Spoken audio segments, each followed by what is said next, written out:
Why do we exhaust ourselves chasing perfection when peace has always been within reach? This is part 12 of Cure Insomnia Naturally with Zen Stories for Deep Sleep, a 14-part journey towards stress relief, inner peace, and a life transformed. Tonight's story, Polishing a Tile into a Mirror, reminds us that endless striving cannot make us whole. Wholeness is found in stillness, in being, in acceptance. As the parable unfolds, your thoughts will soften, your effort will ease, and your body will drift naturally toward deep, healing rest. Next, in Chop Wood, Carry Water, we'll discover how the simplest acts of daily life can become gateways to awakening. And further ahead, in the final episode, a hidden bridge awaits, where everything you've been seeking comes into view. And if you feel called, share softly in the comments one place in your life where you've stopped striving and started simply being. Even apart, our breaths weave together into the same river of stillness, polishing a tile into a mirror. Why polish a tile to make a mirror when your heart already reflects the sky? In our spiritual and personal growth journeys, we often fall into a subtle but pervasive trap: the belief that awakening is something we must attain. We see ourselves as fundamentally flawed, incomplete, or unenlightened, and we believe that through diligent practice, meditation, self-inquiry, good deeds, we can gradually improve ourselves, polish away our imperfections, and one day, finally, become a mirror that reflects the truth. We are on a quest to become something we are not. This striving, however well-intentioned, is a form of suffering. It is based on a fundamental misunderstanding of our true nature. It is, as one Zen master famously pointed out, as futile as polishing a common roof tile, hoping to turn it into a shiny mirror. Tonight, this story invites you to lay down your polishing cloth. It offers the radical, restful, and deeply liberating news that you are not a tile to be improved. You are already the mirror. The work is not to become something different, but to recognize what you have always been. Allow your mind to become very still and quiet. Let go of all your projects of self-improvement. Let go of the story of your spiritual progress or lack thereof. Let go of the idea that you are a work in progress. Just for now, entertain the possibility that you are already whole, already complete, already home. Imagine a monastery high in the mountains. A young, fiercely dedicated monk named Mazu is determined to attain enlightenment. He believes that the key is intensive, unceasing meditation. So, every day from dawn until dusk, he sits in the zazen posture, still as a stone, his mind focused like a laser. He barely eats, he barely sleeps. He is polishing his mind with all his might, trying to scrub away every last thought, every impurity, to achieve a state of perfect, mirror-like emptiness.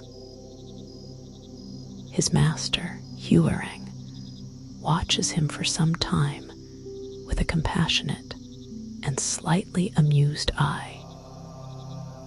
He sees the young monk's sincerity, but also his profound misunderstanding.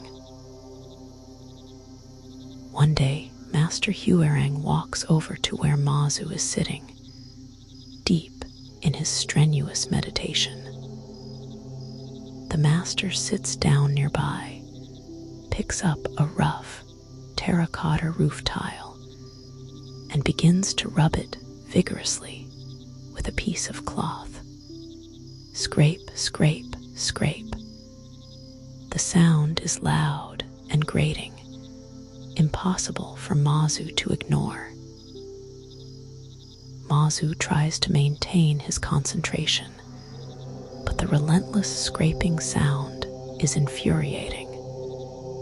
It's drilling into his brain. Finally, he can't take it anymore. He opens his eyes, his face a mask of irritation.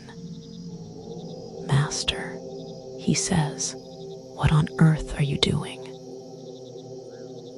Master Huerang continues to polish the tile without looking up. "I'm polishing this tile," he says calmly. "Polishing it for what?" Mazu asks, his patience wearing thin. "I'm trying to make it into a mirror," the master replies, as if this were the most normal thing in the world. Mazu stares at him in disbelief, and then he bursts out laughing. "Master, you must be joking. That's impossible.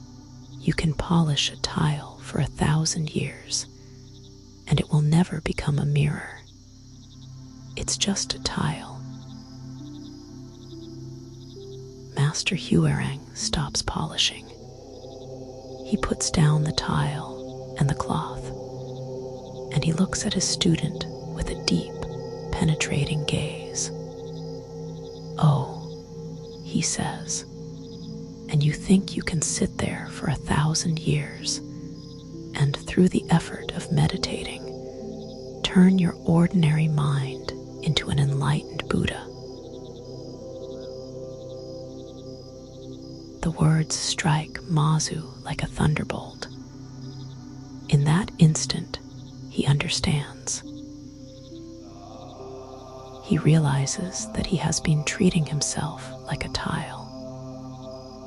He has been believing that his fundamental nature is dull, opaque, and flawed, and that he has to do something to it, to change it into something else, a bright, shiny, enlightened mirror.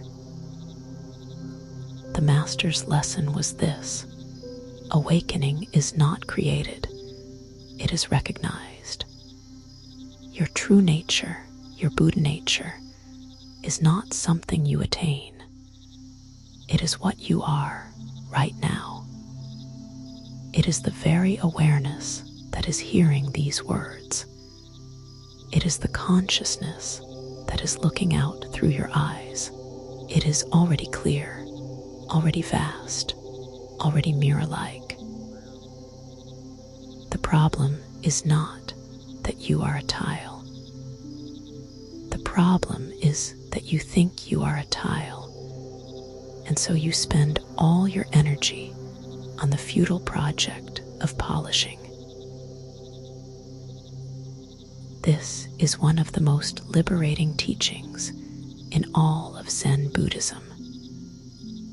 It is a profound release from the burden of spiritual ambition.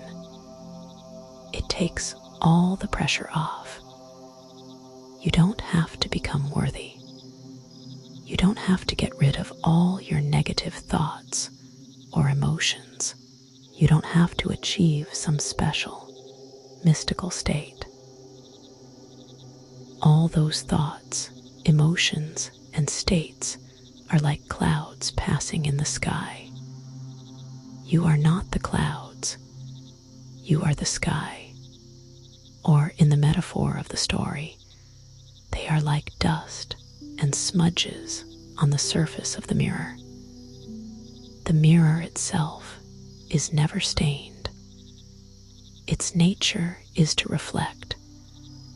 It reflects the dusty thoughts, and it reflects the clean spaces between the thoughts, all with perfect, impartial clarity.